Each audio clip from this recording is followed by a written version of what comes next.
os Himalaias tibetanos. Nos anos 30, os nazistas começaram a procurar no topo do mundo evidências de antigos altos sacerdotes que acreditavam serem seus ancestrais de sangue.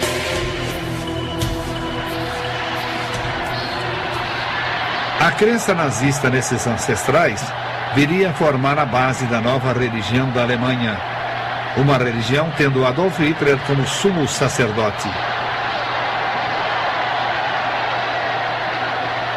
Inspirando a cruzada maligna de Hitler, havia uma crença que dizia que o sangue puro ariano estava sendo contaminado pelas chamadas raças inferiores, e uma vez livre desses elementos estranhos, a nova raça dos super-homens arianos dominaria o mundo.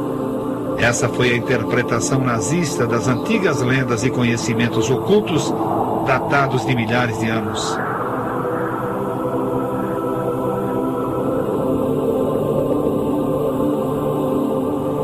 Para comprovar sua superioridade, os nazistas não deixariam nenhum mito ou religião inexplorados. Na verdade, tomariam emprestado de qualquer crença aquilo que se adaptasse à causa ariana.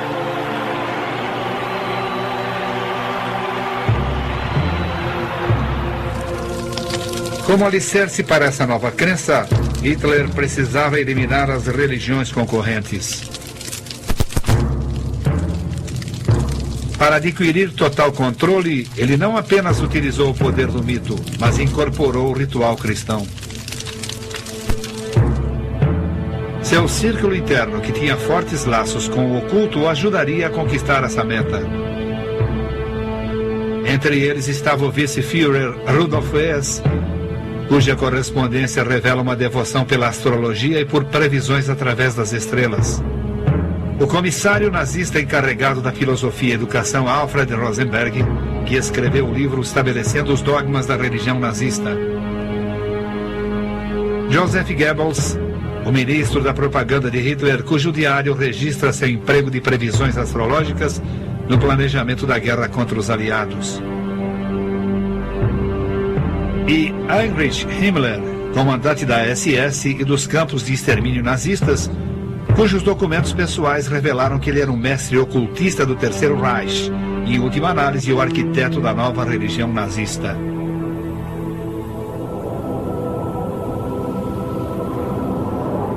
Na base dessa nova religião, havia uma antiga lenda oculta que conta a história de um continente em algum lugar do Atlântico Norte. Ali teria existido uma raça de super-seres que caíram em desgraça, vítimas das maldades e dos vícios. Uma grande inundação varreu esses seres da face da terra.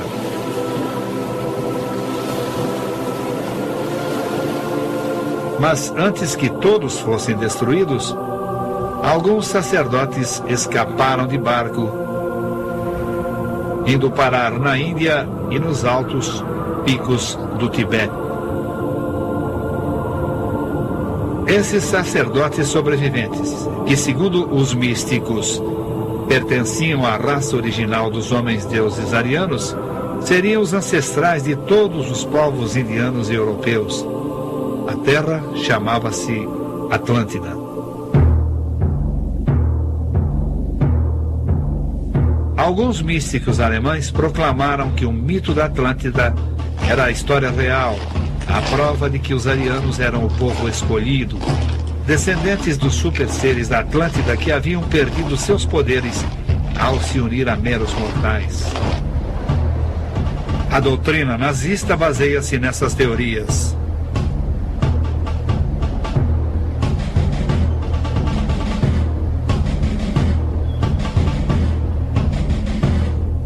O Reichsführer SS Heinrich Himmler, um nacionalista extremado, outorgou-se a missão de provar que os povos germânicos eram descendentes da raça-mãe da Atlântida. Os nacionalistas, particularmente aqueles que acreditavam na superioridade da raça ariana, sempre alimentaram a ideia de uma ilha desaparecida, escondida do mundo, algum tipo de utopia.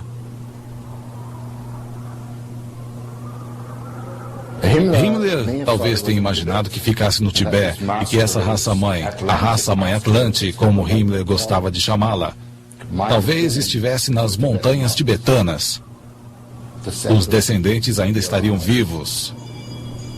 Himmler acreditava que a lenda oculta da Atlântida era verdadeira, que os míticos superseres da Atlântida teriam viajado do Tibete para o norte da Europa e que seus descendentes formaram as raças nórdicas ou arianas.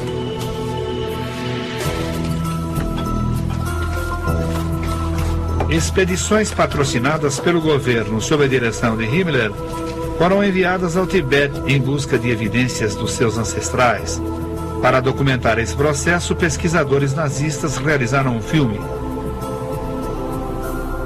Em 1946, durante o interrogatório pós-guerra conduzido pelo Exército dos Estados Unidos, o cientista da SS que liderou uma das expedições ao Tibete descreveu seu primeiro encontro com Himmler. Ele disse: Himmler mencionou sua crença de que a raça nórdica não era fruto da evolução, mas que teria descido diretamente dos céus para o continente atlântico e que antigos imigrantes da Atlântida fundaram uma grande civilização na Ásia Central.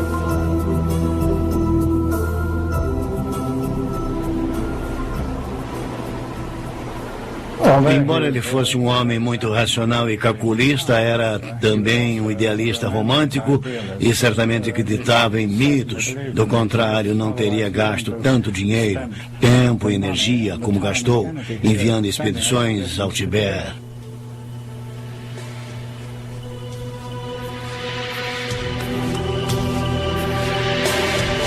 No Tibete, aldeias foram sujeitas a inspeções rigorosas pelos pesquisadores nazistas, buscando encontrar o que chamavam traços físicos arianos.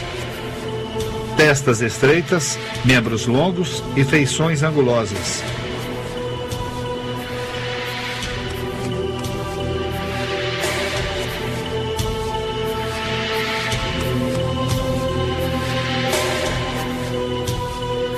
Isso naturalmente foi apressado quando a guerra começou, porque naquele momento eles já eram capazes de realizar experimentos ainda um tanto inocentes em seres vivos.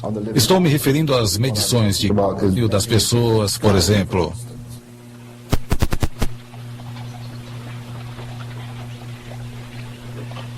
A busca para provar a superioridade da raça ariana logo tornou-se criminosa.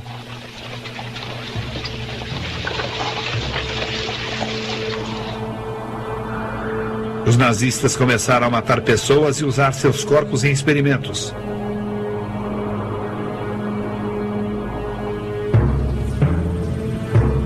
Acreditavam que uma vez que conseguissem provar que seus ancestrais eram deuses, bastaria apenas mais um simples passo para recriar essa raça de homens-deuses arianos através da procriação seletiva.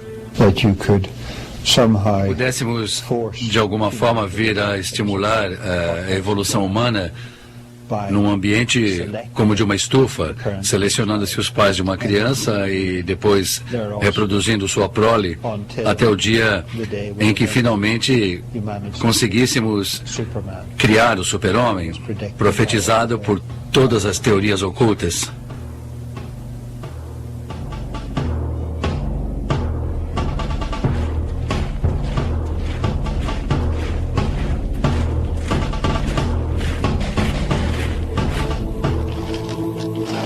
Hitler proclamou: a humanidade ascende mais um degrau a cada 700 anos e a meta final é a vinda dos filhos de Deus. Todas as forças criativas se concentrarão numa nova espécie. Será infinitamente superior ao homem moderno. Tudo o que era necessário fazer era os arianos se repurificarem para restaurar seus poderes mágicos e, assim, recuperar sua identidade original de homens-deuses.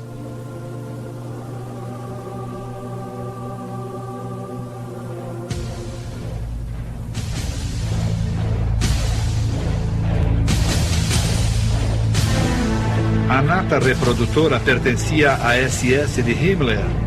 Ele recrutava apenas os mais fortes, os mais bem condicionados, e o que considerava ser o jovem mais bonito.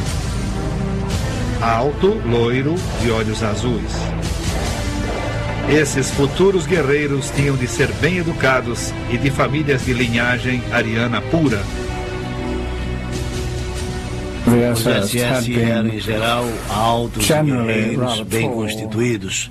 Himmler, na verdade, criou um decreto em que determinava que os SS tinham de ter 1,75 m de altura. Himmler tinha 1,75 m de altura. Além do tamanho, tinham de ser de puro sangue. Quanto aos oficiais, estes tinham de comprovar descendência germânica pura, sem mistura, desde 1750.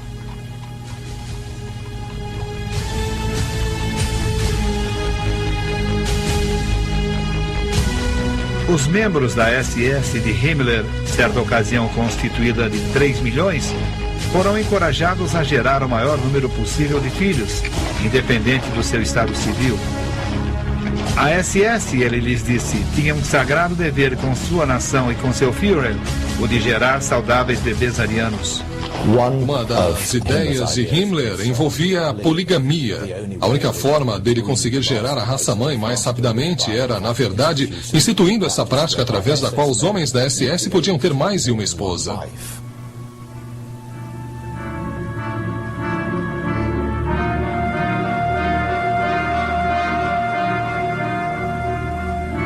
Em 1935, Himmler criou o programa SS Lebensborn, que significa Fonte da Vida. O programa objetivava facilitar o nascimento, os cuidados e a criação do maior número possível de bebês arianos puros. O programa de Himmler foi documentado com as próprias imagens de bebês Lebensborn.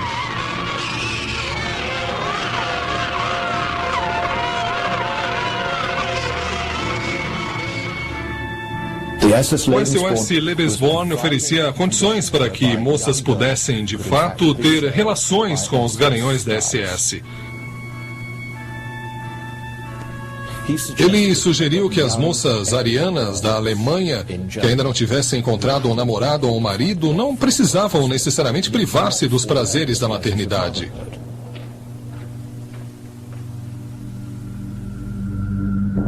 De acordo com a doutrina Lebensborn, uma criança ilegítima não era nenhuma desgraça, desde que a mãe fosse geneticamente apta. Acreditava-se que as mulheres tinham apenas uma função: gerar crianças cujas proles o partido nazista acreditava se tornariam deuses. Estima-se que cerca de 11 mil bebês Lebensborn foram gerados entre 1935 e 1945. A maior parte dessas crianças nunca conheceu seus pais.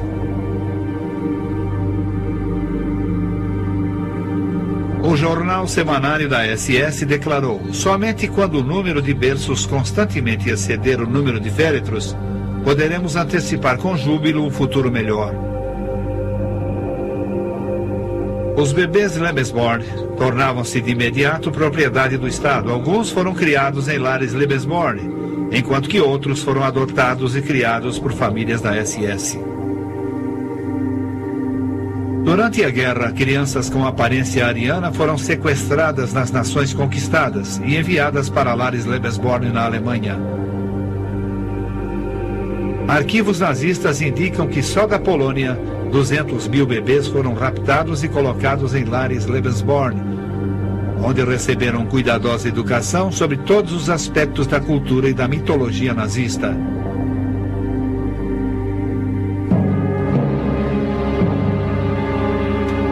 Muito antes de Hitler assumir o poder, essas crenças já floresciam num cenário que tinha racismo como pano de fundo. Havia, na virada do século, muitas organizações na Alemanha e na Áustria que combinavam ideologia racista com práticas ocultas. As suas ideias tornaram-se populares apenas ao final da Primeira Guerra Mundial.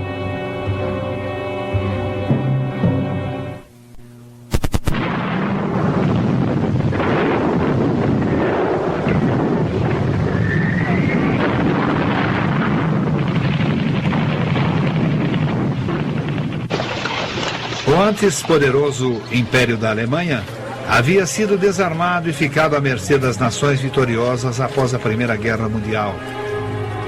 Em cidades outrora opulentas, veteranos inválidos perambulavam pelas ruas como fantasmas de outras épocas. Se alguém que tenha sido criado em Berlim nos anos 20 lembrar de alguma coisa, se lembrará do cenário urbano com aleijados da Primeira Guerra Mundial, que naturalmente não tinham pensão, não tinham nada, mendigando pelas ruas sem pernas e braços, relembrando a grande miséria daquilo que se pode chamar de cenário urbano. Milhões estavam desempregados, a inflação desenfreada, recessão, fome e pobreza estavam por toda a parte. Vi muitas manifestações antes de Hitler assumir o poder, manifestações reais originadas do sofrimento das pessoas, da massa desempregada, oriundas da pobreza. E elas gritavam palavras de ordem como: queremos pão, queremos trabalho.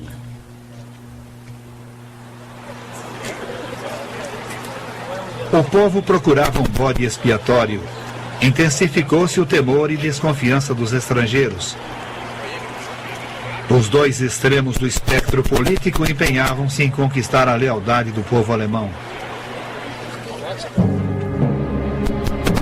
Após servir com distinção na Primeira Guerra Mundial, Hitler estava sediado em Munique, onde sua tarefa no exército era infiltrar-se nas organizações de esquerda.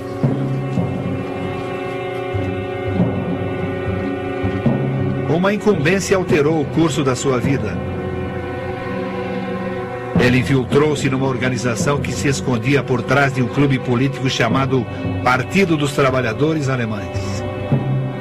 Mas longe de ser a organização comunista que seu nome sugeria, o partido era, na verdade, de extrema-direita. Hitler gostou do que ouviu, juntou-se a ele e finalmente tornou-se o líder da organização. Presente a um dos primeiros comícios em que Hitler falou, estava o desiludido veterano de guerra chamado Rudolf Hess. Voltou a passos largos, saltitante, e disse: sabe, eu vi uma pessoa esta noite. Ele vai devolver à Alemanha o prestígio que tinha antes da guerra, e é o único homem capaz de fazê-lo. Hess estava convencido de que o dinâmico orador que ouvira era o tão esperado Messias profetizado pelos círculos ocultos alemães. Juntamente com o filósofo racista Alfred Rosenberg, Hess apoiava um dos grupos mais proeminentes, a Sociedade Thule, que buscava ativamente encontrar um Messias germânico e estava empenhada no reavivamento da chamada raça-mãe ariana. Seus membros praticavam astrologia, adoração do sol e outras ciências ocultas, imaginando que isso os ajudaria a atingir sua meta. Seu emblema era um punhal de encontro a uma suástica curva. Tendo entre seus membros alguns dos cidadãos mais ricos e influentes de Munique, a sociedade financiou o Partido dos Trabalhadores Alemães de Hitler. Em 1920, o partido de Hitler mudou oficialmente seu nome para Partido Nacional Socialista dos Trabalhadores Alemães, cuja sigla em alemão era NSDAP, ou como logo ficou conhecido, Partido Nazista. Com Hitler na liderança, o Partido Nazista cresceu rapidamente, arrebatando as pessoas num frenesi inspirado pelo terror e sua ardente oratória. Ele era para elas o líder forte e carismático por quem ansiavam desde a guerra. Como muitos alemães e austríacos naquele tempo, Hitler vivia num ambiente que já era hostil ao judaísmo. Ele facilmente encontraria essas ideias em publicações populares como Ostara, uma revista de ocultismo francamente racista, editada por um monge místico renegado e finalmente destituído chamado Lanz von Liebenfels. A revista Ostara é um bom exemplo de onde Hitler teria tirado seu racismo e seu antissemitismo.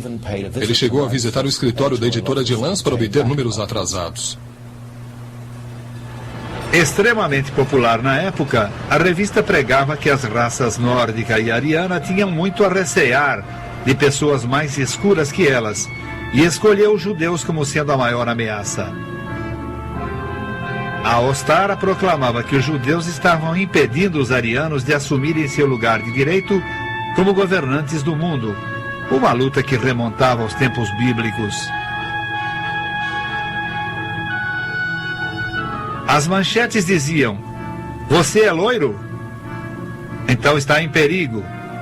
Leia Ostara, uma publicação para loiros e para o movimento dos direitos do macho."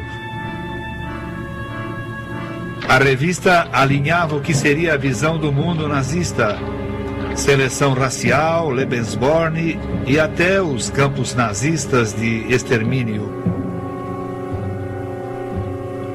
Tendo absorvido essas ideias, as teorias raciais de Hitler em desenvolvimento estavam prontas para receber uma nova influência, desta vez do mentor da sociedade Thule, Alfred Rosenberg, o filósofo e ocultista racista que logo viria a se tornar o porta-voz do Führer para assuntos espirituais.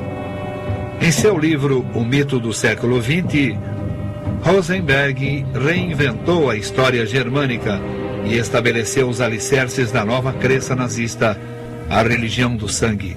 Ele viu o sangue, particularmente no sentido religioso, como sendo um fator determinante. Em outras palavras, uma igreja tinha de ser uma igreja do sangue, e não uma igreja da fé ou da crença. O sangue unia as raças nórdicas. Então, para Rosenberg, o sangue, a linhagem racial, a identidade racial, passaram a ser as chaves dessa nova ideologia.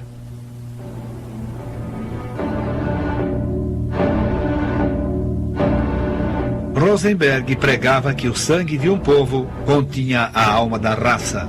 Creio que, se olharmos para trás nas tradições esotéricas do Ocidente, descobriremos que o sangue sempre foi considerado um veículo muito importante do espírito. É uma substância sagrada que contém mais do que a vida física de cada indivíduo, contém também a vida espiritual.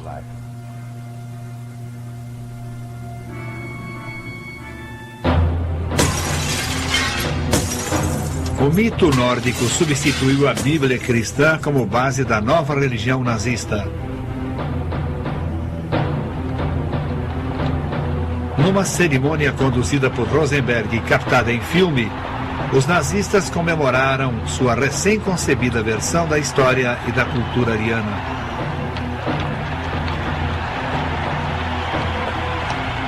Rosenberg escreveu: "Hoje é o despertar de um novo mito, o mito do sangue. A crença de que a essência divina deve ser defendida através do sangue." Hitler levou a ideia de Rosenberg mais adiante quando escreveu: "As antigas crenças serão resgatadas para serem novamente honorificadas. Todo o conhecimento secreto sobre a natureza, o divino e o demoníaco. Vamos extinguir completamente a veneração cristã e trazer de volta uma religião peculiar à nossa raça."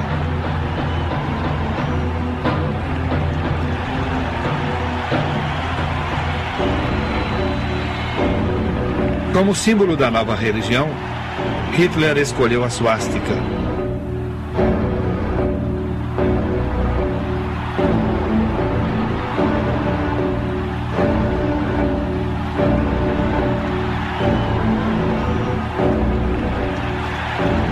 A suástica é encontrada em todas as partes do mundo em muitas culturas diferentes através da história.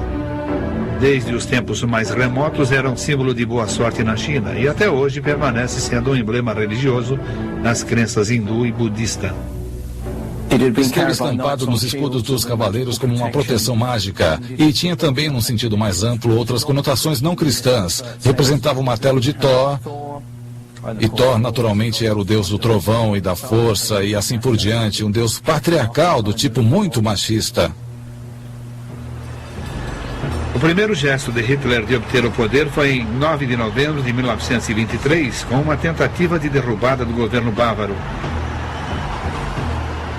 Liderando um exército civil chamado Tropas de Assalto, ele lançou um ataque surpresa a uma cervejaria, onde líderes do governo estavam reunidos. Com Hess e Rosenberg ao seu lado, Hitler precipitadamente anunciou a formação de um novo governo e saiu para as ruas marchando através de Munique com 3.000 soldados da tropa de assalto. Foram confrontados pela polícia. Tiros foram disparados e 16 dos homens de Hitler morreram. Foi um golpe fracassado, mas nos 10 anos que antecederam a ascensão de Hitler ao poder, os 16 foram considerados mártires. Naquela ocasião, eles conduziam uma bandeira com a suástica, e isso caiu no agrado do povo, entronado pelo sangue dos mortos. Iniciou-se aí um ritual em que nenhuma nova bandeira ou estandarte nazista era reconhecido enquanto Hitler não a tocasse com essa sua bandeira original.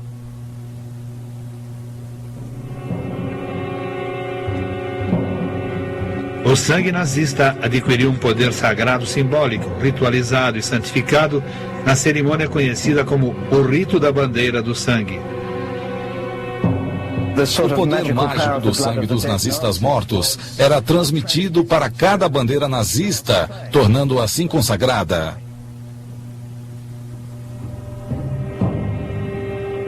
A bandeira do sangue era o crucifixo da religião de Hitler.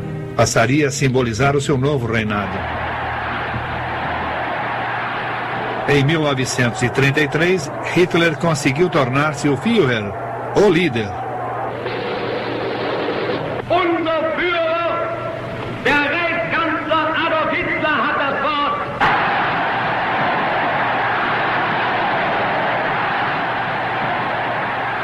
Um título que ressoaria com conotações religiosas de o ungido, ou mesmo de o Messias. Era chegada a hora de Adolf Hitler.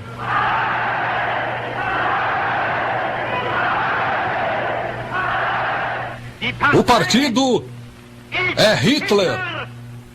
Hitler é Alemanha. E a Alemanha é Hitler.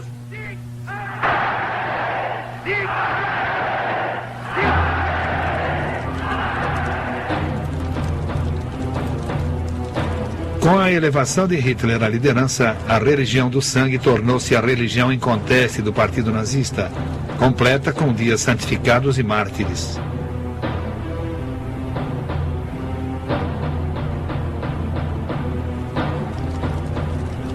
O ministro Goebbels da propaganda orquestrou um ritual em que os 16 heróis nazistas foram homenageados como mártires do Reich, que morreram, foram ressuscitados e ganharam a vida eterna. Goebbels fez questão que todos os alemães tomassem parte na cerimônia, transmitindo-a através de alto-falantes instalados nas esquinas por todo o país. Parte da mensagem dizia: A noite dos mortos. Os mortos vêm marchando. À meia-noite, um cerimonial místico executa o nascimento do Terceiro Reich. Eles lutam, morrem e são vitoriosos, exatamente como o Terceiro Reich foi fundado.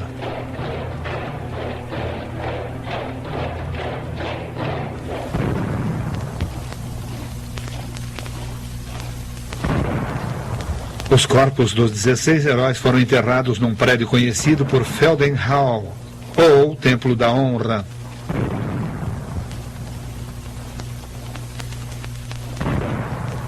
Tornaria-se um santuário nazista. Durante essa cerimônia anual, os nomes dos 16 são chamados e vozes anônimas respondem pelo herói, como se os mortos estivessem marchando em espírito junto com os vivos. Uma vez acertados os rituais da sua nova religião, Hitler desencadeou os passos seguintes do seu plano.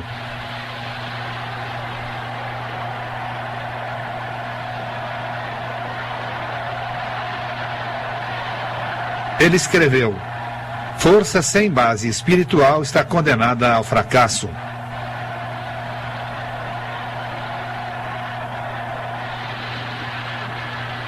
É o nacionalismo que determina tudo.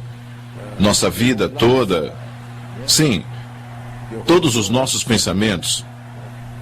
Tudo. O foco disso tudo, se assim o desejar, é que estejamos dispostos a nos sacrificar pela pátria.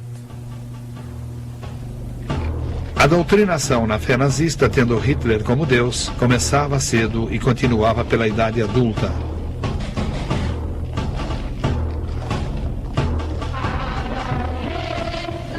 Adolf Hitler é nosso salvador, nosso herói.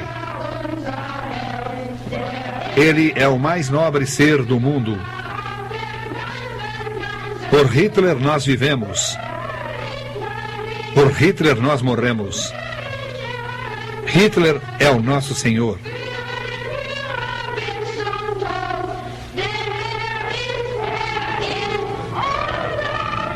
Em 1933, o partido assumiu o comando de todas as organizações de jovens na Alemanha. Para as meninas, a organização compulsória era a Liga das Donzelas Alemãs, onde eram ensinadas ao autossacrifício, a casar-se jovens e que seus corpos pertenciam à nação.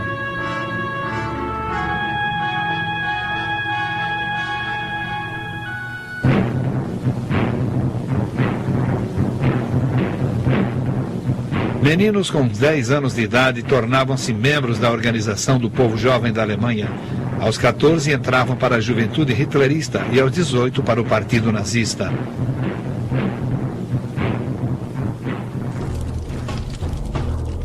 Em cada etapa eram ensinados os credos nazistas dos sagrados rituais do sangue, a superioridade racial e a total obediência a Hitler, mesmo que isso levasse à morte. Eu pertencia à juventude hitlerista até os 18 anos. Éramos ensinados e eu acreditava naquilo, de que era uma grande honra lutar pelo nosso país. Este filme mostra uma forma utilizada pelos nazistas para sedimentar esse ideal. Um herói de guerra visita um campo da juventude hitlerista.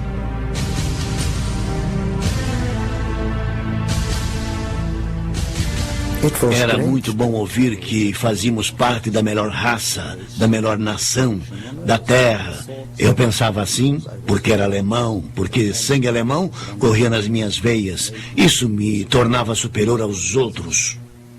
Hitler declarou: "Quero ver de novo nos olhos da juventude o brilho da fera caçadora."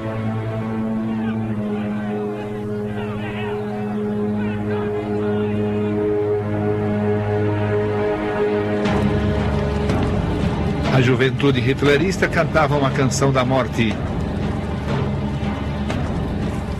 Estamos nos erguendo para enfrentar tempestades de batalhas. Uma morte de herói é nosso direito.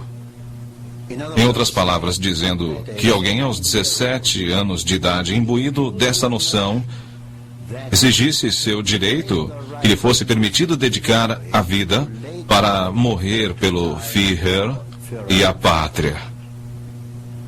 Não somos nada. Nossa nação, nossa raça é tudo. Aos 18, cadetes se entregavam ao Führer ao prestar o juramento sagrado.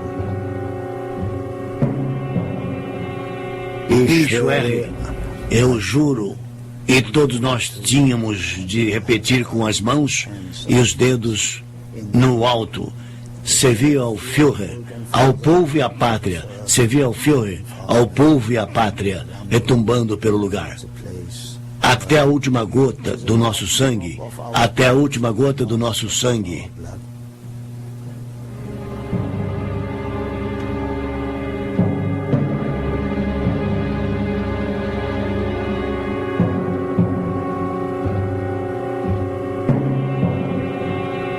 No âmago da doutrinação de cada alemão estava a autobiografia de Hitler, Mein Kampf, ou Minha Luta.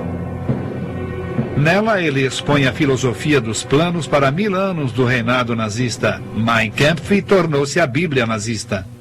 Eu achava que era o melhor livro jamais escrito, a Bíblia. Em comparação, não era nada. Até hoje, sei alguns trechos de cor.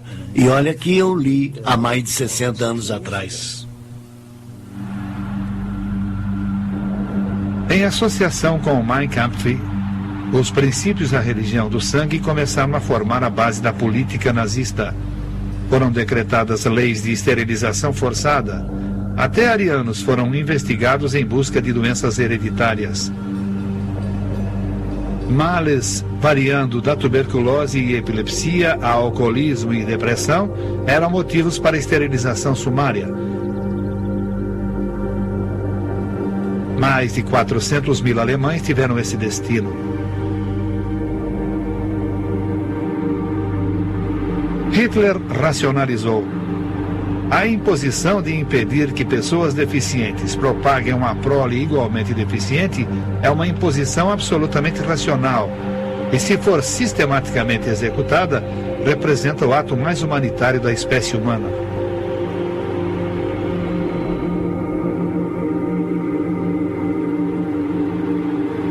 Crianças com problemas de saúde eram registradas ao nascer.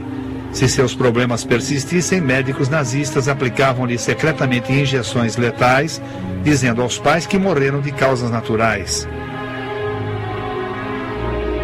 Um programa de eutanásia foi instituído para aqueles com deficiências mentais e físicas. Filmes de propaganda proclamavam que eram atos de bondade libertar almas de corpos atormentados. Por volta de 1935, Hitler havia criado as leis do sangue, que tornavam um ato criminoso o casamento ou mesmo apenas uma relação sexual entre um alemão puro e uma judia. Os judeus alemães foram destituídos dos seus direitos de cidadãos.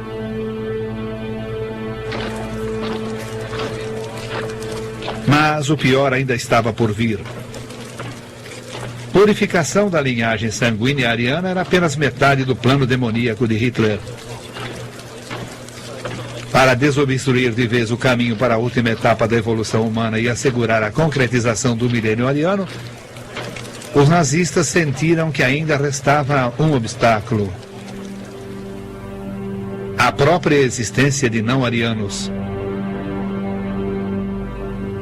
Começaram por esterilizá-los. Depois descobriram que isso era muito lento, então resolveram matá-los em câmaras de gás, que era rápido, eficiente e barato.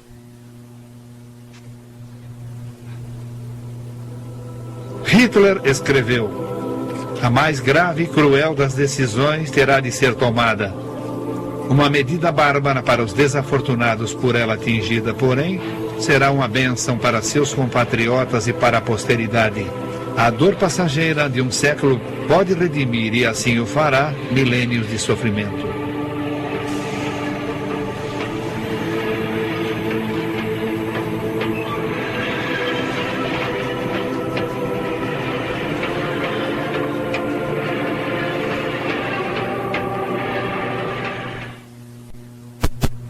A concepção de Himmler da SS contemplava nada menos do que a criação de uma nova linhagem de sangue de elite para a ordem nazista da Europa.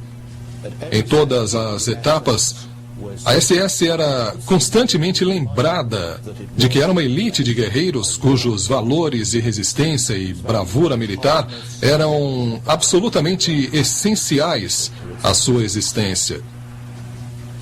E mais que isso, que dessa forma, na verdade, estava assegurando a sobrevivência da raça.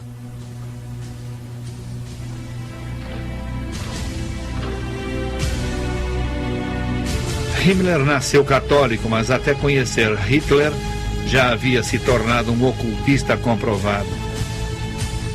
É difícil para nós agora equacionar este homem que certamente acreditava num Deus e ligá-lo ao homem que era mestre da máquina de matar da Alemanha. Mas, na verdade, as duas coisas naturalmente estão ligadas, porque o que ele estava tentando fazer era erradicar as forças que acreditava haviam corrompido a Alemanha e resgatar o sangue puro dos seus antepassados. Himmler introduziu um leque de influências improváveis ao seu projeto da SS, inclusive a religião hindu. Durante a guerra, ele teria viajado com uma edição do Bhagavad Gita, um livro santo da religião hindu. Ele conta a história de uma grande batalha nos campos da virtude entre as forças do bem e do mal. A crença hindu na reencarnação e o seu rígido sistema de castas agradaram a Himmler. Era um modelo perfeito para um guerreiro nazista de elite que iria dominar o mundo. Os historiadores agora dizem que Himmler estava convencido de que era a reencarnação do rei Heinrich, um líder alemão da Idade Média que impediu os eslavos de invadir a Alemanha. Quando os nazistas se preparavam para marchar sobre o leste europeu, Himmler acreditava que estava a caminho de realizar seu destino kármico, que sua SS havia retornado à pátria para lutar em uma guerra santa semelhante. Himmler moldou sua SS inspirado na Ordem dos Cavaleiros Teutônicos do século XIII, que matava e escravizava os povos que conquistava.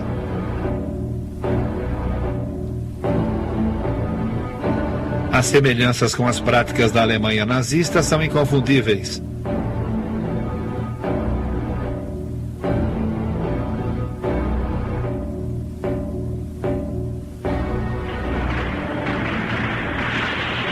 A SS do Reichsführer tentou reinstalar o sistema feudal defendido pelos cavaleiros.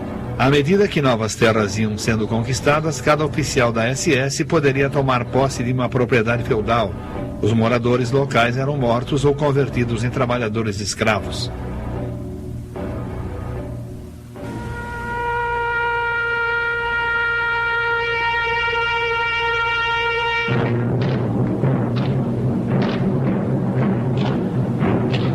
Como os cavaleiros teutônicos, Himmler transformou uma série de antigos castelos em escolas de treinamento da SS, que eram ao mesmo tempo centros militares e religiosos. Aqui, recrutas eram iniciados nos caminhos dos chamados guerreiros sacerdotes.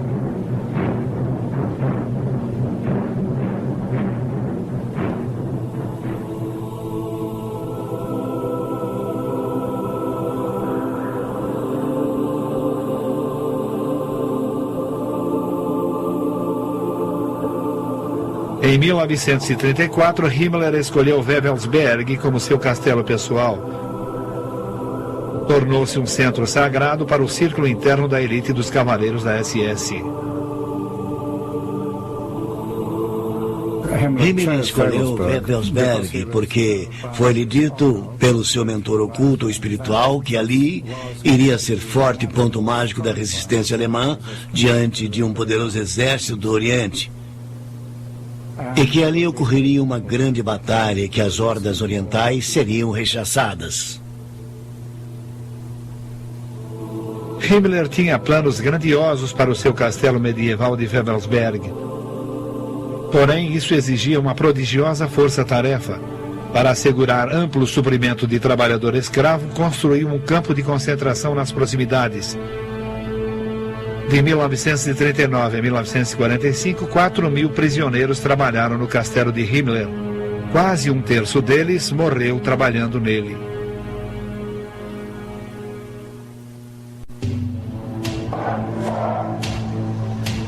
Das cinzas da Primeira Guerra Mundial, Adolf Hitler tentou construir uma sinistra nova ordem mundial.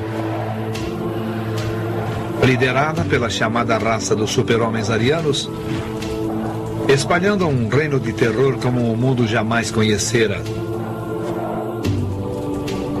Muitos acreditam que os nazistas invocavam estranhos espíritos e realizavam práticas ocultas adormecidas na Europa há milhares de anos. Documentos comprovam agora que suas crenças eram baseadas em antigos conhecimentos pagãos deturpados, uma distorção de míticas batalhas entre forças da luz e das trevas e uma tenebrosa jornada a um mundo governado por místicos, loucos e assassinos.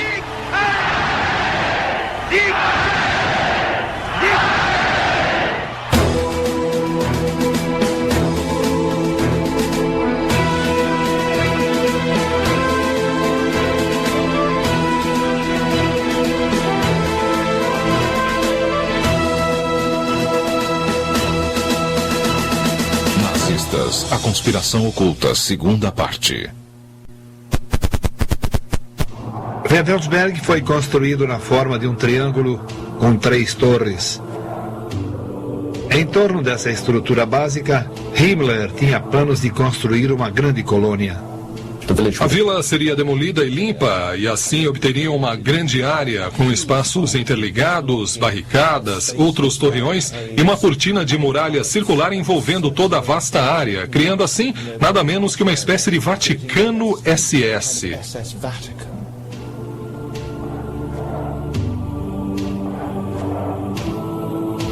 A Grande Torre do Norte seria o ponto focal dos planos de Himmler em tornar Wewelsberg um centro ocultista SS. Na base da torre, Himmler construiu uma cripta.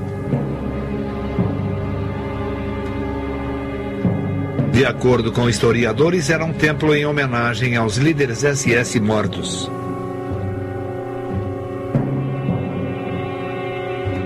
O teto abobadado criava uma acústica estranha, e no centro do poço deveria arder uma chama sagrada.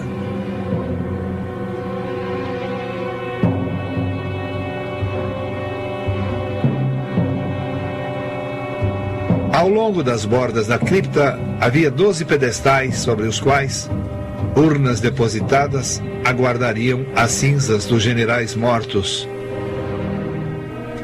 E estava previsto que a SS deveria sempre ter 13 líderes.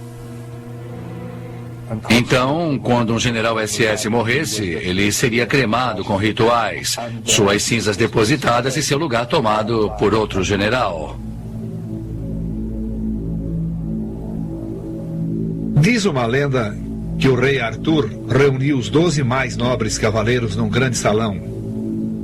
Na versão de Himmler, ele criou o Salão dos Líderes Supremos da SS, numa sala acima da cripta. Aqui ele se reuniria com seus 12 oficiais mais graduados da SS. Uma grande roda solar decorava o assoalho. Esse desenho radial era composto de símbolos do antigo alfabeto nórdico. Himmler tentou criar uma réplica da Capela do Graal, inspirado na lenda arturiana. Um cálice místico. Dizia-se que o Graal teria contido sangue sagrado. Himmler atribuía ao Graal um imenso poder esotérico ou oculto. E acreditava que se possuísse esse objeto fisicamente, a guerra seria vencida com enorme facilidade. Para Himmler, o sangue sagrado da lenda de Graal era sangue ariano puro. Acreditava que possuía um poder mágico. Seu conselheiro na questão do Graal era o arqueólogo Otto Raun. Obcecado também com a lenda do Graal, Raun acreditava que ele estava escondido nas cavernas do sul da França. Himmler foi atraído a Raun por seus conhecimentos ocultos e pela longa vida dedicada à descoberta do Graal. Uma vez pertencente ao círculo mais íntimo de Himmler, em Wewelsberg, Raun continuaria sua busca do Santo Graal, só que agora como um cavaleiro do Partido Nazista. Himmler financiava pessoalmente as expedições de Raun, muitas das quais se concentravam na região em torno de Montséguy, no sul da França. Ali situava-se a grande fortaleza de Catars, a seita herege acusada de adoração do diabo e extinta pela Igreja no século XIII. Existia uma tradição muito forte, como de fato ainda existe, de que os catars tinham possuído o segredo do Graal e que, pouco antes do castelo de Montséguy sucumbir, 3 cavaleiros da Ordem de Catar escaparam por sobre os muros e levaram algo consigo, algo de grande valor. Posteriormente, reza a tradição que era o Graal, ou o segredo do Graal, e que eles os esconderam no conjunto de cavernas. Raun também realizou expedições na Alemanha. Há uma carta nos arquivos de Ram para o quartel-general da SS sugerindo que ele acreditava estar próximo de realizar o sonho de toda a sua vida. Para completar meu trabalho com sucesso, preciso inspecionar os locais pessoalmente. Primeiro tenho de ir às ruínas de Wildenberg, o castelo alemão do Santo Graal.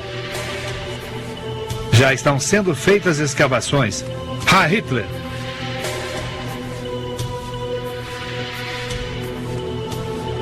Mas Ram nunca conseguiu alcançar o prêmio definitivo, o próprio cálice sagrado.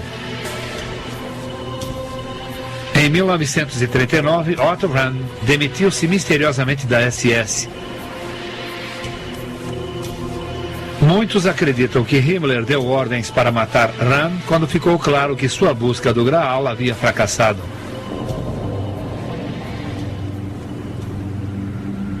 Dois meses depois, ele foi encontrado morto nos Alpes austríacos. A causa da sua morte permanece inexplicada.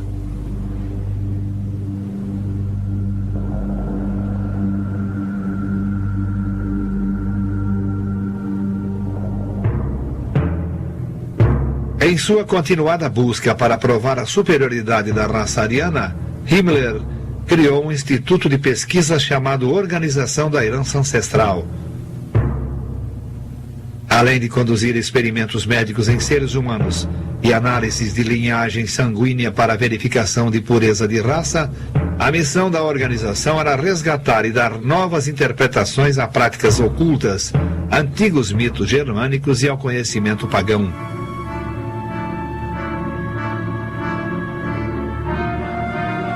Este filme nazista mostra um desses rituais. Moças dançando em torno de um símbolo pagão nórdico de guerra e da ordem divina. Para manter todo o conhecimento oculto sob controle, Himmler confiscou as bibliotecas e apetrechos de todas as sociedades ocultas que não estavam ligadas a ele.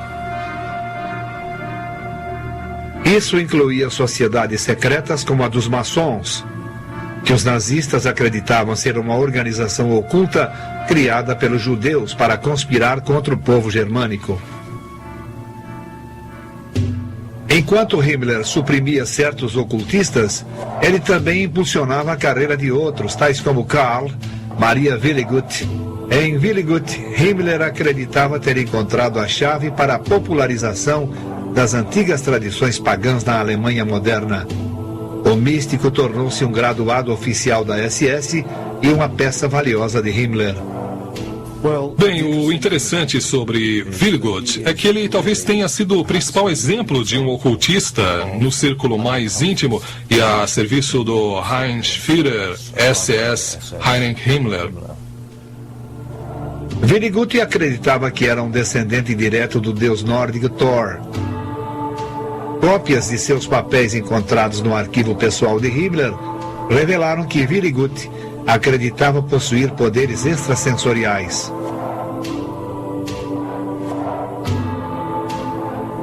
Um documento intitulado Os 9 Mandamentos de Deus estava assinado por Willigut e continha o visto de Himmler.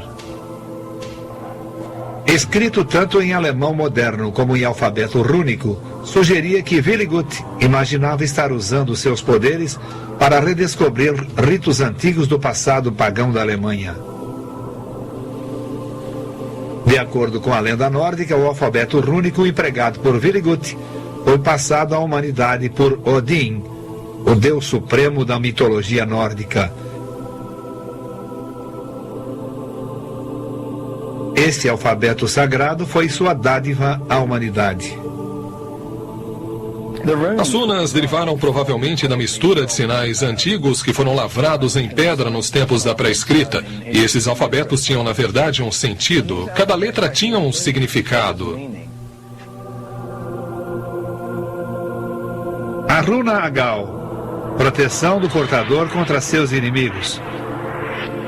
A runa Odal, o vínculo de alguém com seu clã ou tribo. A runa Tyr, vitória e ordem mundial. A runa Sig, o sol ou a energia conquistadora. Esses símbolos espalharam-se por todo o mundo nórdico em objetos como navios vikings, lanças e escudos de batalha.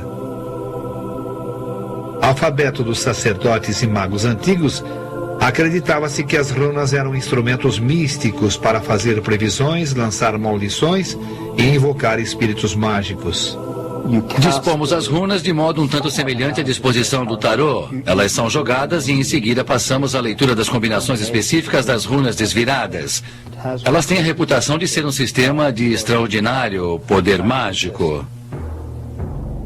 Como guerreiros de elite da Alemanha, os membros da SS aprendiam os significados das runas. Uma fotografia que sobreviveu à guerra mostra um oficial da SS num quadro negro ensinando runas a uma classe de recrutas SS. Muitas organizações do Terceiro Reich tinham sua própria runa especial. A SS, talvez a mais conhecida, naturalmente usava a runa do duplo Sig. Esses desenhos misteriosos eram usados nos ombros e nos capacetes de todos os uniformes da SS. A juventude hitlerista usava uma runa com um só Sig.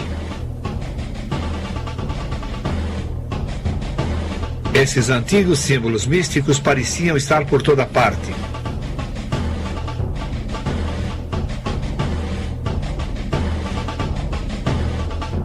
Lembrando constantemente aos alemães do seu passado pagão.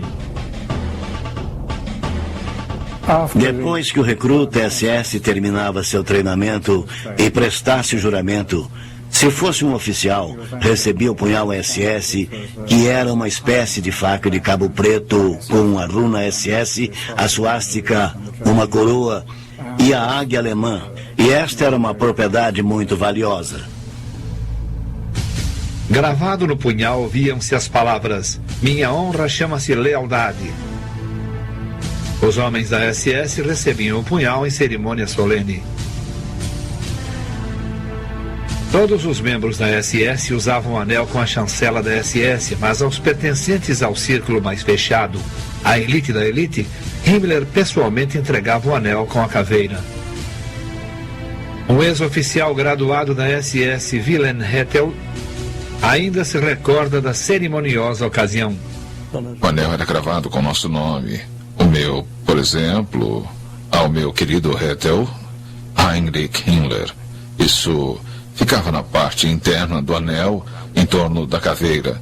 Deveria simbolizar nossa estreita ligação com a SS e com Himmler.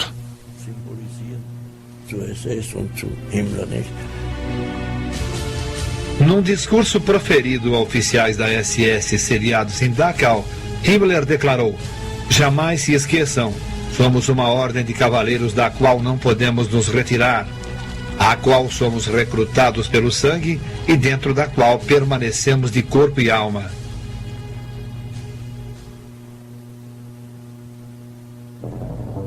Tomando emprestado do passado pagão da Alemanha e acrescentando sua própria formação católica, Himmler criou os rituais da família SS desde o momento do seu nascimento.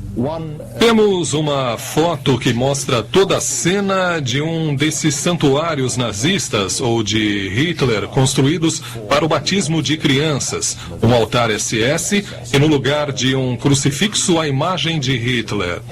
E a criança era graciada, se quiserem chamar assim, como membro da comunidade de guerreiros germânicos em cerimônias como esta. A cerimônia de casamento também tornou-se um ritual SS. Imitando tribos germânicas antigas, oficiais da SS assumiam o papel do líder do clã que presidia os casamentos. O próprio Himmler oficiou uma dessas cerimônias. Este filme raro mostra um dos seus oficiais da SS casando-se com Gretel, a irmã da amante de Hitler, Eva Braun. Alianças foram trocadas, bem como pão e sal, antigos símbolos pagãos da fertilidade e pureza do solo.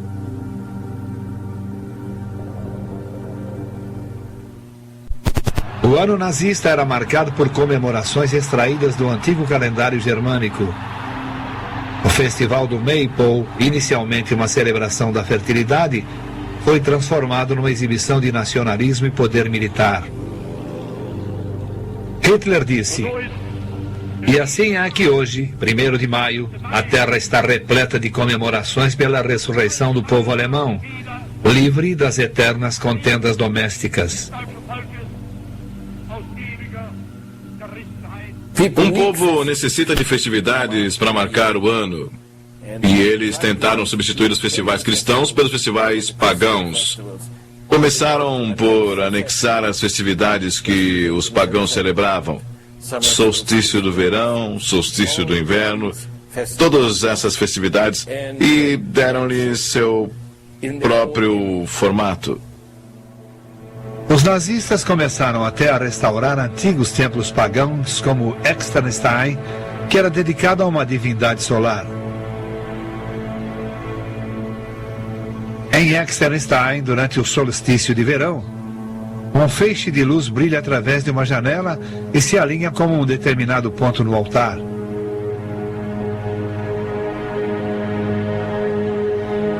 Apesar de Externstein ser considerado um lugar sagrado para as tribos germânicas, estava longe de ser o único dentre os templos antigos a acompanhar os movimentos do Sol. Himmler, no entanto, estava convencido de que era a comprovação do intelecto superior dos sacerdotes germânicos pré-históricos.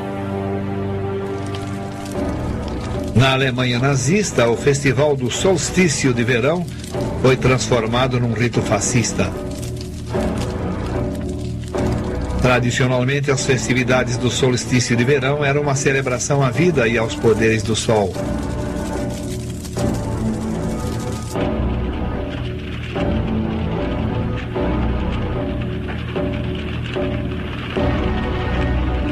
Encenada dramaticamente e cuidadosamente coreografada, e os discursos pregavam auto-sacrifício e heroísmo.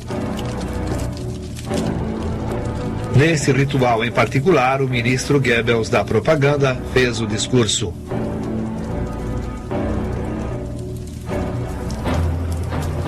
Na antiguidade, a fogueira representava o ritual do reacendimento do sol. Na Alemanha nazista, eram tributos ao Führer.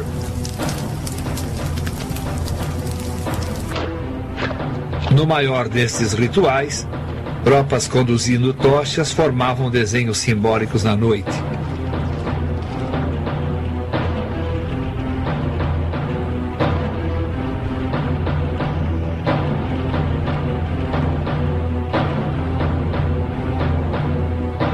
Ao final do ano, a longa noite do solstício de inverno homenageava os mortos da Alemanha. Himmler explicou assim em seu discurso de Dachau: o solstício de inverno não é apenas o fim do ano, mas também uma festividade na qual pensamos nos ancestrais e no passado, na qual nos conscientizamos de que não somos nada, um átomo que pode ser varrido a qualquer momento, mas unidos à corrente eterna de nossa linhagem pela humildade sincera. O calendário completo de rituais culminava com o Congresso de Nuremberg, onde os juramentos entre partido e povo eram renovados ano após ano.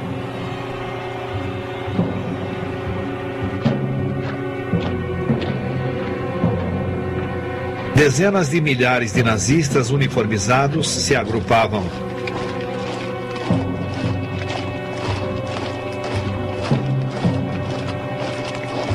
O congresso de uma semana era orquestrado para arrebatar o povo num espetáculo de puro poder.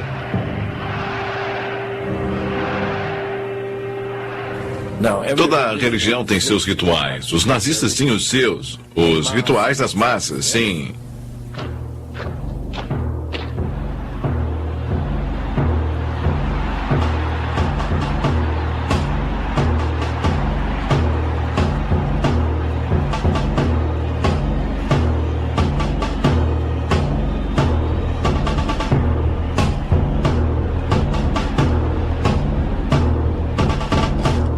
E o que isso oferecia ao povo, os rituais das massas? Quando um comerciante deixa sua loja solitária e se junta a uma multidão em movimento, ele se sente integrado e feliz. Sente-se unido a todos e isso o deixa feliz. Ele deixa de ser solitário. Era maravilhoso ir a um congresso. Havia todos aqueles uniformes e uma eletricidade no ar antes mesmo de começar. E, de repente, anunciavam a chegada de Führer, que o Führer estava chegando. E então, nós víamos ir até o palanque e todo mundo gritava.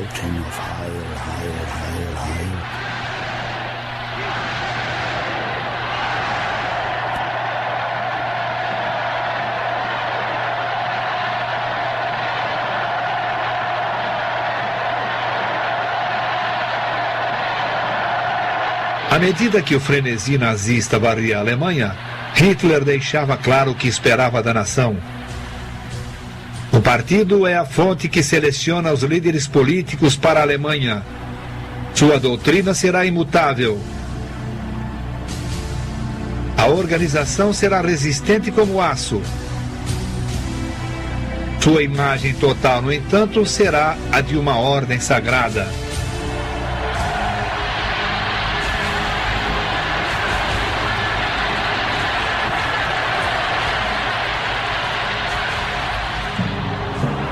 Os congressos nazistas para as massas eram cuidadosamente orquestrados para atingir uma epifania emocional arrebatadora que evocasse o fervor religioso.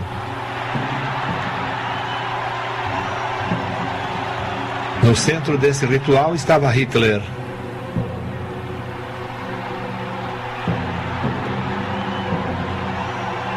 Tudo era concebido para fazer Hitler parecer uma divindade. Um Messias.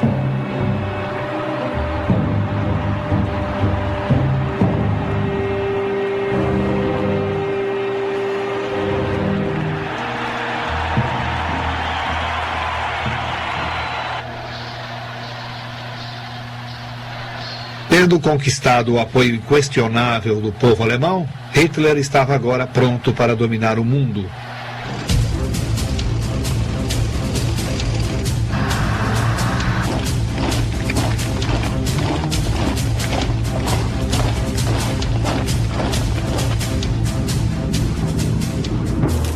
No início da guerra em 1939, país após país caía diante dos nazistas. Por volta do inverno de 1942, no entanto, a maré virou e os nazistas começaram a experimentar aquilo que pensavam ser impossível: a derrota.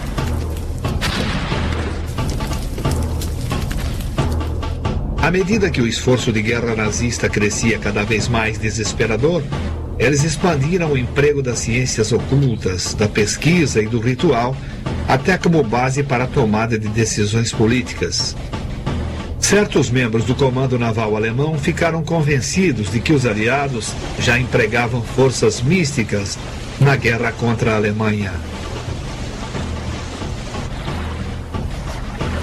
Acreditavam que o sucesso britânico em localizar e destruir submarinos alemães era devido ao uso de meios ocultos e que a melhor forma de combater isso era empregando também o ocultismo como arma.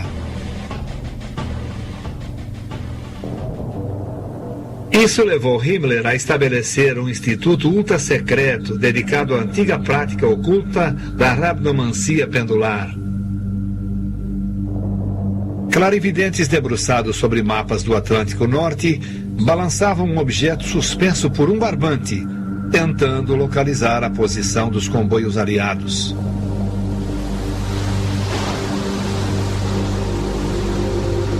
Com base nos resultados, submarinos alemães eram enviados em missões de combate.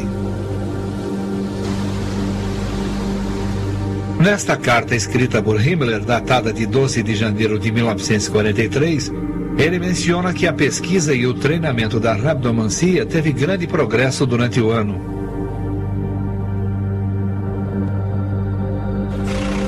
Ainda assim, as artes ocultas mais empregadas pelos nazistas eram a astrologia e a profecia, embora fossem abordadas de duas formas totalmente distintas.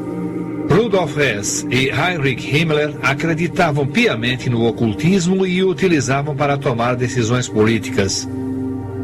Mas Joseph Goebbels, chefe do Ministério da Propaganda, queria fazer uso do ocultismo apenas para fins de propaganda, para manipular o povo e minar a moral dos aliados.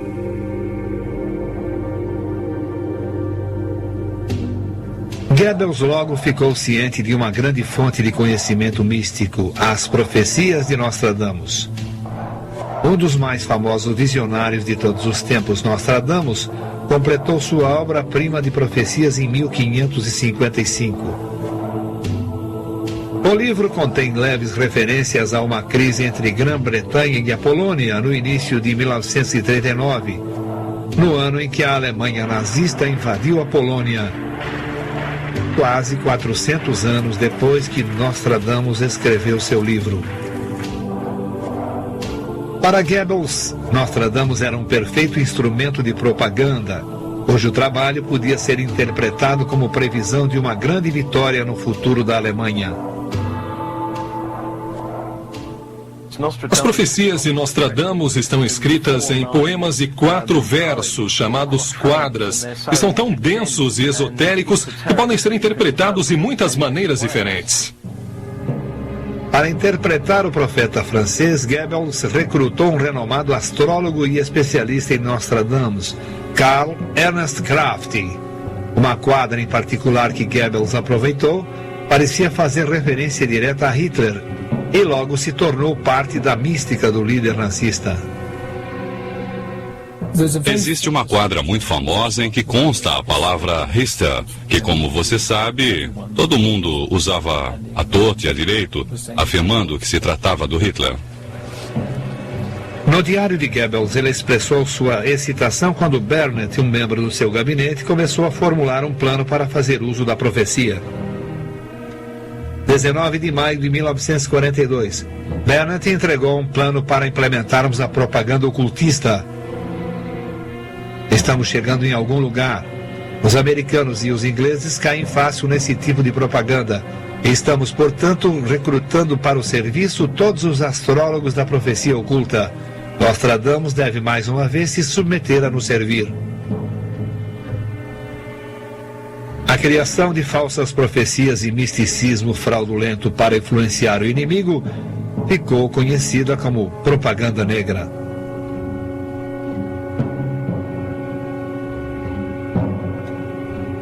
Sim, fizeram panfletos com as profecias de Nostradamus e espalharam por toda a França, dizendo que a França seria destruída se não se rendesse.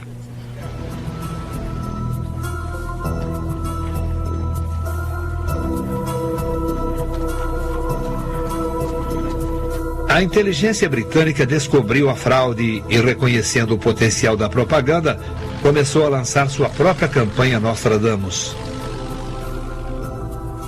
Os britânicos realmente se tornaram adeptos disso. Eles produziram um volume com 50 profecias falsas de Nostradamus, prevendo a vitória britânica na guerra. Da mesma forma com que os nazistas inundaram a França de falsas profecias de Nostradamus, os aliados infiltraram sua própria propaganda negra dentro da Alemanha. A campanha de propaganda negra na Inglaterra logo sofreu uma reviravolta, com a chegada do judeu húngaro imigrante e astrólogo Louis de Waal. Recrutado pela inteligência britânica, de Waal foi incumbido de trabalhar com o mestre falsificador Eric Hall. O grande talento de Ehrlich era como falsificador. Sabe como é? Falsificava documentos, revistas, quadras de Nostradamus. Hall e de Waal decidiram criar uma versão falsificada da principal revista alemã de astrologia, Zenit.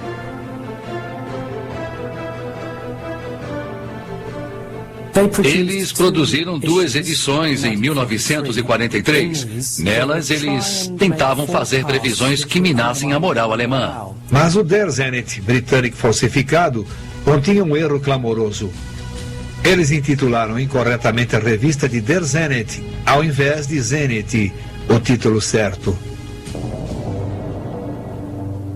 Astrologia e espionagem logo culminariam de novo naquilo que ainda hoje é considerado por muitos o incidente mais bizarro da Segunda Guerra Mundial, quando Rudolf Hess, o vice-Führer e um dos melhores amigos e conselheiros de Hitler, realizou um surpreendente voo solo para a Escócia.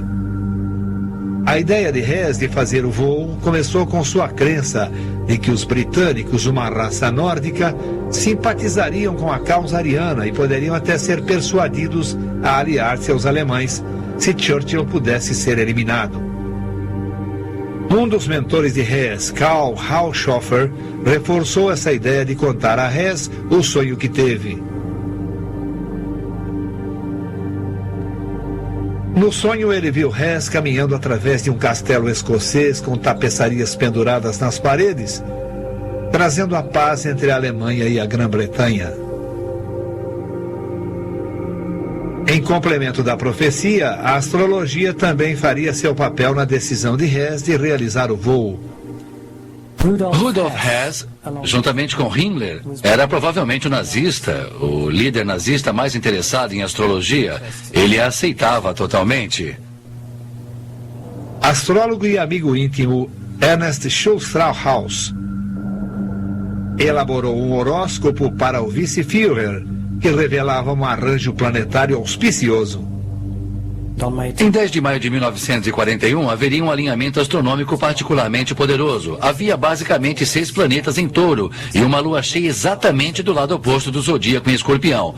E de acordo com a tradição astrológica, quando se apresenta essa conjunção, ocorrem grandes mudanças nas relações globais. E, portanto, era razoável assumir que o dia 10 de maio de 1941 poderia ser o dia da virada da guerra. Sempre houve dúvidas se Hess teria voado para a Escócia, baseado em orientação astrológica. Mas documentos recentemente descobertos, escritos por Hess na prisão, na Inglaterra, incluem uma carta à sua mãe. Nela, ele a pede que documente em cartório um registro do sonho de Karl Haushofer e o horóscopo elaborado por Schultz-Strathaus.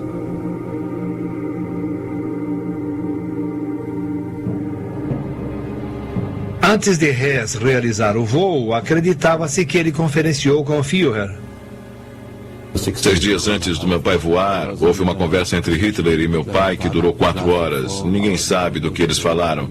Só sabemos que, quando as 4 horas se passaram, meu pai e Hitler saíram da sala e Hitler vinha com um braço em volta dos ombros do meu pai e ele disse: Hess, você sempre foi e continua sendo um sujeito muito teimoso.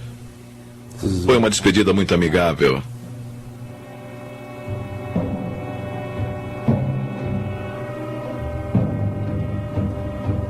Quaisquer que tenham sido as palavras trocadas entre Hitler e Hess às 5h45 da tarde de 10 de maio de 1941, Hess subiu num caça Messerschmitt e rumou para a Escócia. Seu plano era encontrar-se com o Duque de Hamilton, um homem que conhecera através de Karl Haushofer. Hess pretendia usar o Duque para evitar Churchill e estabelecer a paz diretamente com o rei da Inglaterra. Tendo escrito antecipadamente várias cartas ao Duque, Hess esperava uma calorosa recepção. Mas as cartas que ele enviou ao meu pai foram naturalmente interceptadas pelo serviço secreto. Em vez de um comitê de boas-vindas ao penetrar o espaço aéreo britânico, Hess foi abatido pela RAF e forçado a saltar. Ele se feriu saindo do avião, certamente machucou-se ao aterrissar. Ele queria ser capturado e pensou que seria conduzido direto ao meu pai, bastando dizer que desejava vê-lo.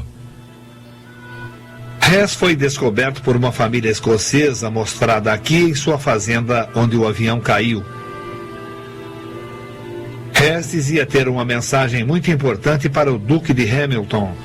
Mas a princípio eles se recusaram a acreditar que esse homem que caíra de paraquedas em sua propriedade era o vice-Führer do Terceiro Reich. Foi dito a meu pai que o piloto alemão havia aterrissado e que estava solicitando ver o Duque de Hamilton. Meu pai foi e viu o prisioneiro, que se apresentou como Hess. Foi muito engraçado porque meu pai foi ver Churchill E quando foi conduzido ao grande homem, este estava preparado aquela noite para relaxar e assistir a um filme dos irmãos Marx. Churchill não conseguia acreditar naquilo. Acho que suas palavras foram: "Você está querendo me dizer que o vice-Führer está em nossas mãos?" E quando meu pai disse: "Creio que é esse o caso", ele disse: "Bem, com Hess ou sem Hess, eu ainda assim vou assistir o filme dos irmãos Marx." A estranha reação de Churchill ao voo de Hess permanece sem explicação. Uma grande parte da informação sobre os estranhos acontecimentos de maio de 1941 permanece confidencial nos arquivos britânicos. A reação de Hitler permanece igualmente enigmática. Bem, a reação de Hitler ao voo de Hess foi uma de suas maiores representações.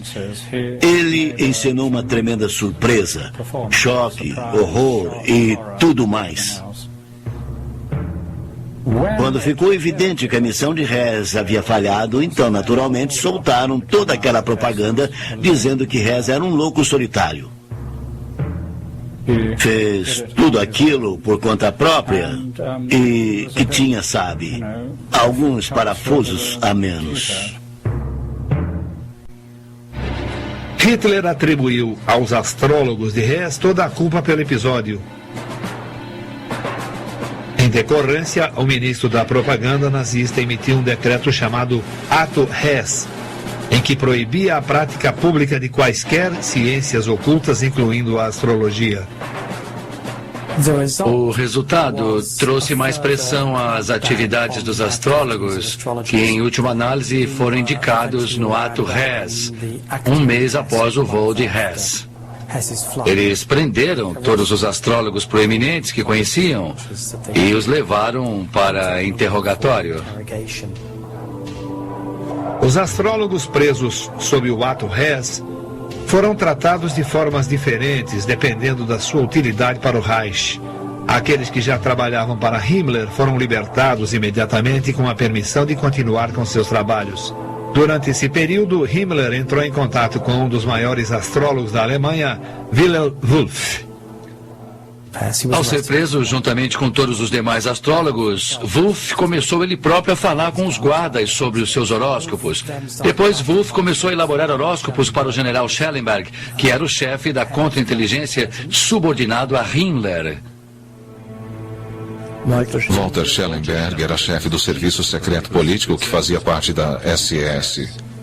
Era meu chefe e meu amigo. Schellenberg não acreditava em astrologia, mas ele a usou. Quando Schellenberg queria discutir algum assunto com Himmler, ele explicava que um astrólogo havia predito essa questão.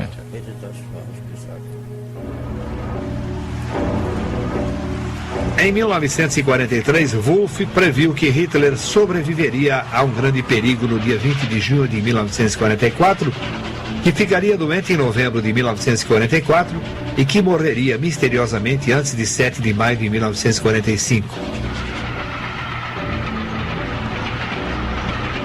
Devido a estas previsões, Wulff tornou-se o astrólogo particular de Himmler e um dos seus colaboradores de maior confiança. Todas essas previsões vieram a se concretizar.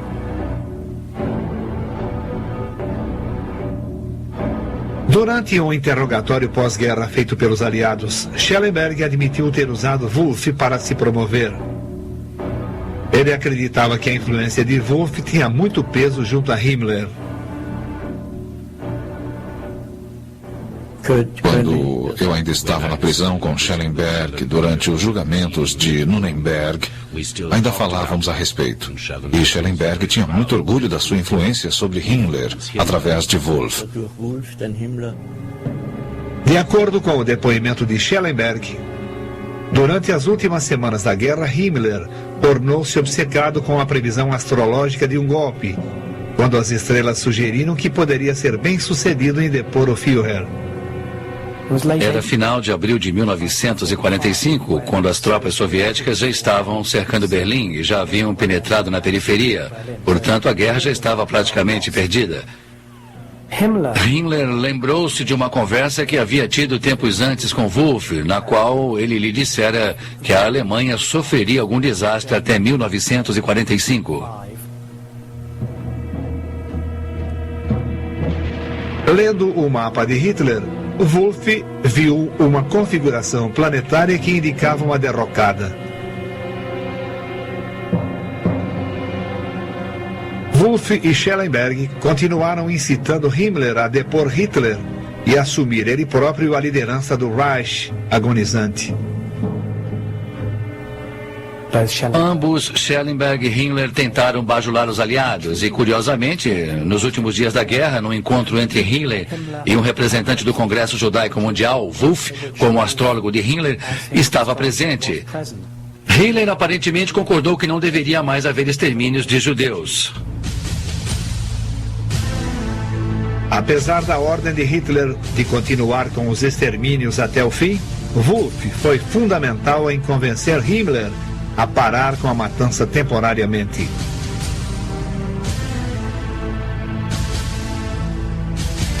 Após adotar essa medida, Himmler parecia estar pronto para desfechar seu golpe de Estado. Mas, por fim, seu receio e lealdade ao Führer o impediram de tomar o poder.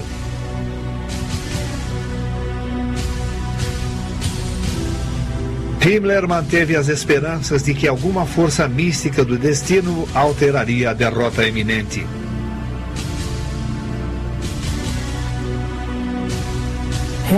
Himmler também mostrava muito interesse nas comparações históricas entre a situação de meados dos anos 40 e períodos históricos prévios.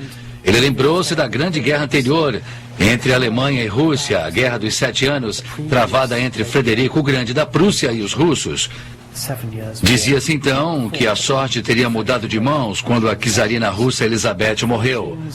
Em abril de 1945, o presidente Roosevelt morreu e Himmler interpretou isso como um sinal de que a história estava prestes a se repetir e a Alemanha iria se salvar.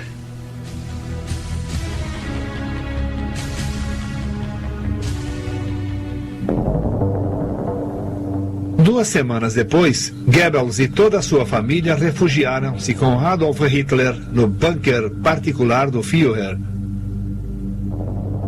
Em 30 de abril, Adolf Hitler e sua noiva Eva Braun suicidaram-se.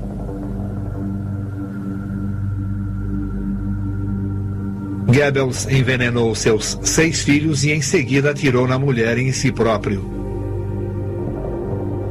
Vestido como um soldado alemão comum, Heinrich Himmler quase conseguiu escapar. Foi preso pelos britânicos, mas durante o exame clínico mordeu uma cápsula de cianureto que mantinha na boca. Às 23h04 do dia 23 de maio, o Reichsführer, que invocava forças ocultas para servir a glória ariana, estava morto. Em novembro de 1945, vários líderes nazistas foram levados a julgamento pelos aliados em Nuremberg.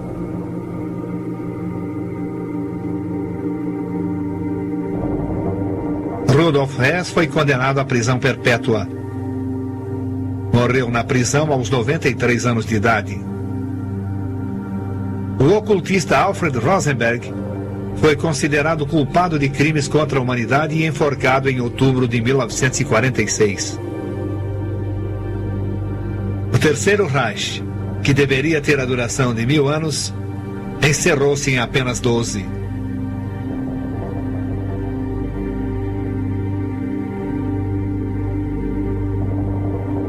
Quase 50 milhões haviam morrido.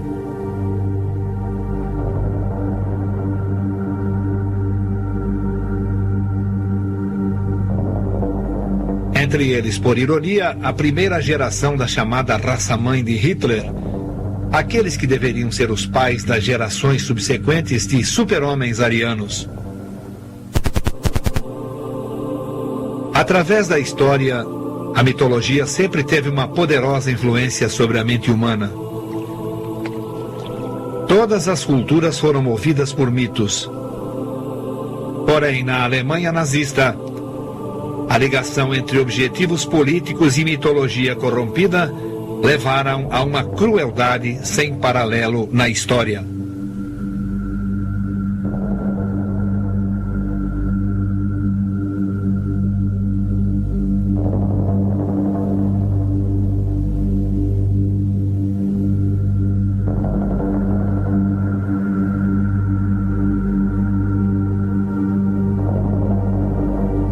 Versão brasileira, DPN Santos.